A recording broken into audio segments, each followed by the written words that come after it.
ज़्यादा डेप्ट लोगे तो कंपनी की वैल्यू बढ़ जाएगी, गलत सोच। Let's break the myth with the NOI approach of capital structure.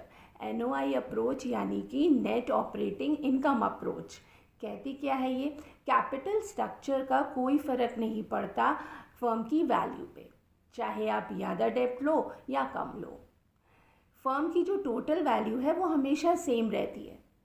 For example मान लो एक कंपनी का ऑपरेटिंग इनकम 10 लाख है और ओवरऑल कॉस्ट ऑफ कैपिटल जो है, weighted average cost of capital जिसे कहते हैं, 10% है। फर्म की जो वैल्यू है वो क्या होगी, अब 10 लाख को डिवाइड कर दो 10% से, कितना आया, 1 करोड़। सिंपल।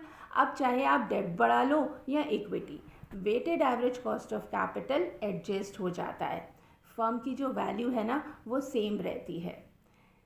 थ्योरी क्या है इसके पीछे, डेब्ट बढ़ाने से रिस्क बढ़ता है तो कॉस्ट ऑफ इक्विटी भी बढ़ती है। Weighted average cost of capital जो है वो कांस्टेंट रहने से टोटल वैल्यू पर कोई फ़र्क नहीं पड़ता, कोई इफ़ेक्ट नहीं होता। यही है NOI approach. Yes, so remember, under NOI approach capital structure irrelevant होता है, it's performance not proportion that matters.